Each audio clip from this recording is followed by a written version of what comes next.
और आइए अब हम बंगाल की सियासत की बात करते हैं, जहां पर कल बड़ी हलचल का दिन है और भारी हंगामा भी हो सकता है।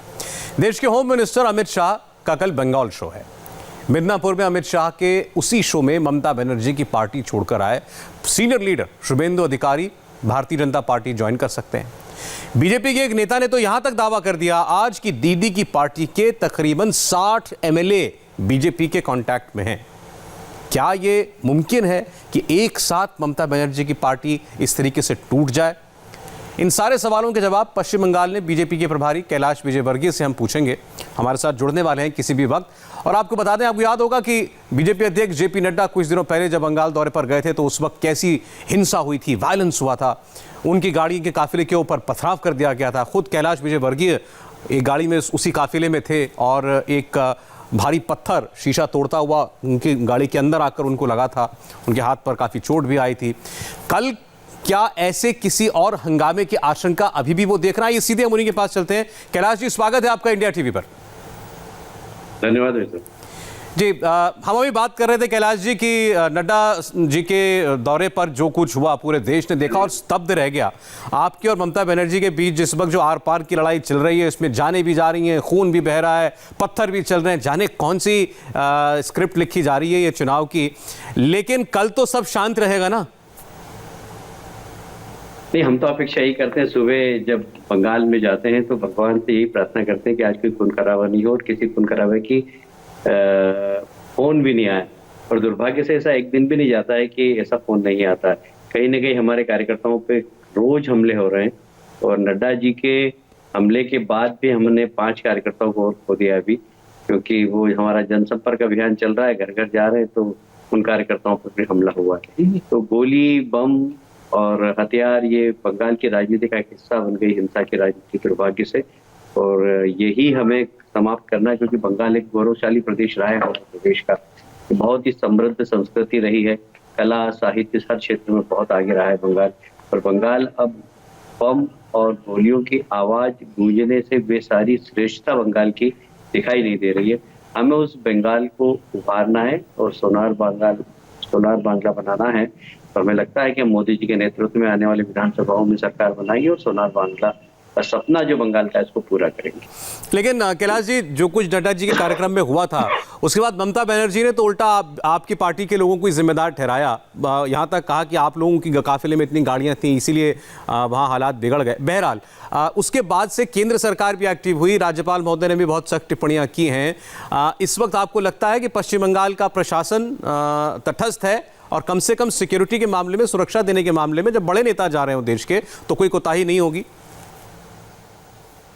देखिए, ऐसा है कि वहां पर लोग इकट्ठा हो रहे हैं, एक दिन पहले से इकट्ठा हो रहे हैं। जब नड्डा जी के कार्यक्रम के दौरान तो हमने स्टेट गवर्नमेंट के होम सेक्रेटरी को ईमेल कर दिया था, रात हुई कि हमें जानकारी मिली कि वहाँ इतने लोग इकट्ठे हो रहे हैं, इतने लोगों का खाना बन रहा है, 10,000 लोग इकट्ठे हो रहे हैं, 2 स्थानों पर 10-10 हजार लोगों का भी खाना बन रहा है। तो आप जरा इसको देखिए, ऐसा नहीं हो कि अच्छा एकमात्र रोड है वहां से निकलने की, गंगा सागर जाने की, तो और कोई दूसरा रास्ता भी नहीं था। हमने पहले ही अवगत करा दिया था। पर अब देखिए, डेमोक्रेसी के अंदर हम लोग आंदोलन करते हैं। हमने युवा मोर्चे का सिलीगुड़ी में आंदोलन किया, तो आपने देखा होगा, आपने खुद ने काफी उसको चलाया कि हम पे देसी बम तो टीएमसी के लोगों ने, गुंडों ने फेंके और पुलिस ने tear gas, water can charge और पेलेट गन चलाई। तो ये सब हमारे लिए है। और टीएमसी के लोग 10,000 लोग इकट्ठे होकर नड्डा जी के काफिले पर हमला कर सकते हैं, हमारे ऊपर हमला कर सकते हैं और ये पुलिस के सामने करते हैं। तो इससे पता लगता है कि अराजक है। फिर इससे भी बड़ी बात जो हुई है कि उसके बाद शाम को जो ममता जी का बयान था, उन सब गुंडों को संरक्षण देते हुए और ममता जी ने नड्डा जी पे ब्लेम किया। मैं समझता हूँ उससे पूरा बंगाल आहत हुआ। बंगाल का रहने वाला हर व्यक्ति आहत हुआ। दुनिया भर में फैले हुए बंगालियों में ऐसा लगा कि ये तो हमारा अपमान हो रहा है वहां पर। तो मेरे पास बहुत सारे फोन भी आए। तो मैं समझता हूँ कि अक्षम्य अपराध ममता जी के नेतृत्व में हुआ है और इसकी सजा ममता जी को मिलेगी और इसकी शुरुआत हो गई है। अब देखिए कि बहुत सारे लोग टीएमसी छोड़कर और भारतीय जनता पार्टी में सम्मिलित हो गए। मैं यही आपसे पूछना चाह रहा था। आपने कहा कि इसकी सजा ममता बनर्जी को मिलेगी, तो उनकी सजा की शुरुआत है ये कि अब आप उन्हीं के सिपह सालारों से लड़ाई लड़ेंगे? हाँ, देखिए, ऐसा है कि आप तो जानते हैं कि 5 साल पहले जब मैं यहाँ प्रभारी बनकर आया था, जब भारतीय जनता पार्टी हमारी चौथे नंबर पर थी, और अब धीरे धीरे धीरे तो उस समय हमले होते थे सीपीएम पे और कांग्रेस पे। हम लोग आराम से अपने संगठन का विस्तार करते थे। और जब 2016 में पंचायत के चुनाव हुए और हमने हमारी ताकत दिखाई कि हम देखिए अब इतनी बड़ी ताकत में हो गए, उसके बाद से हम पे हमले होना चालू हो गए। तो यहाँ पर तो जो ताकतवर राजनीतिक दल विपक्ष में रहता है उसके ऊपर उसको टारगेट करती है ममता जी और टीएमसी की सरकार पूरी की पूरी, और इसीलिए हमने बहुत कुछ खोया है। हम सरकार बनाने जा रहे हैं यहाँ पर 2/3 बहुमत से, पर हमने खोया बहुत कुछ है। हमने 135 से ज्यादा कार्यकर्ताओं को खोया है, और आप समझ सकते हैं कि 135 परिवार के व्यक्ति इस प्रदेश में भारतीय जनता पार्टी के लिए बलिदान हो गए। एक बहुत बड़ा बलिदान है, पर इस बलिदान का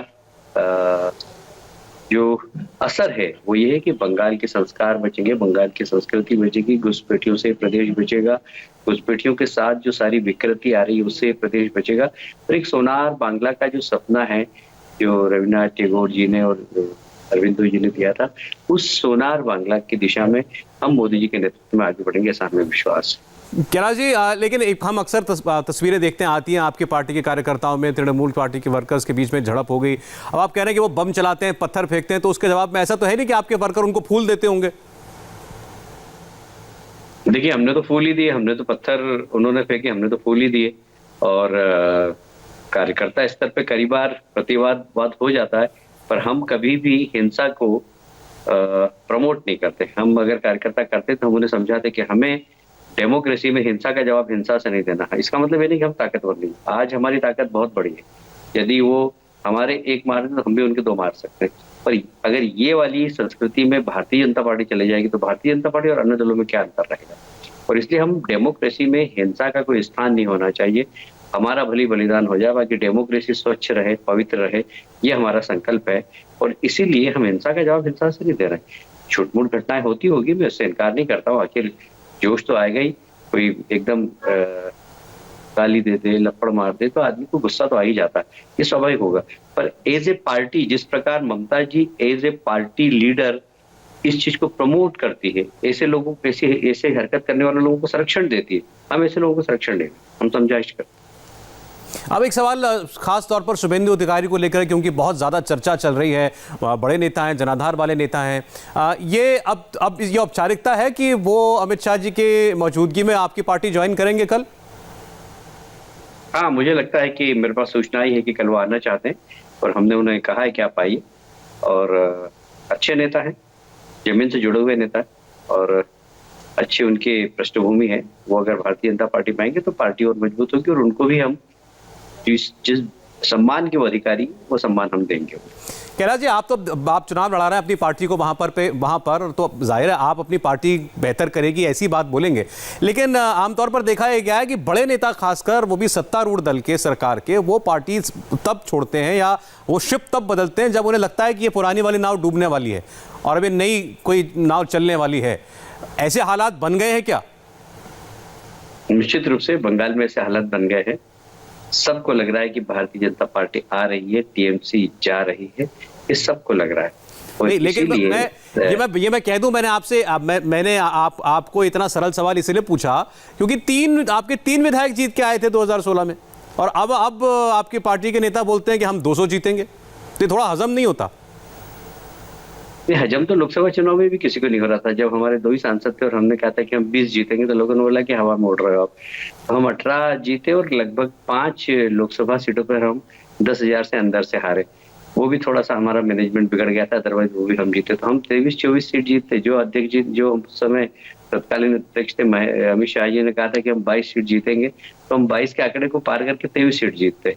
पर वो भी हजम नहीं हो रहा था लोगों को, आज भी हजम नहीं हो रहा है। पर आप मान के चलिए कि आपको जिस समय रिजल्ट आएगा, आपका हजमा बहुत अच्छा हो जाएगा। अच्छा, ये बताइए, पिछले 24 घंटे के अंदर, 48 घंटे के अंदर 4 नेता शुभेंदु अधिकारी समेत तृणमूल कांग्रेस छोड़ चुके हैं। खबर ये आ रही है कि इनकी संख्या और भी बढ़ सकती है, तो शुभेंदु अधिकारी के साथ साथ और भी कोई लोग हैं जो आपकी पार्टी ज्वाइन करने वाले हैं कल? देखिए, हमारे पास तो 20-25 विधायक संपर्क में है, पर हम उन्हीं को लेंगे जो पार्टी के लायक हैं और जो भारतीय जनता पार्टी की, उनको लेने से छवि खराब नहीं तो बहुत सारे लोग 20-25 विधायकों की हमारे पास सूची आ चुकी है। पर हाँ, कल हम मुझे लगता है कि एक अच्छी बड़ी संख्या के साथ सुगंधी जी के साथ लोग आएंगे, उसमें विधायकों की संख्या भी अच्छी होगी। बहुत बहुत धन्यवाद कैलाश विजयवर्गीय जी, हमसे बात करने के लिए। दावा उनका आपका देखा जाएगा, परखा जाएगा चुनाव के बाद। कह रहे हैं कि सरकार बनेगी इस बार भारतीय जनता पार्टी की। शुक्रिया।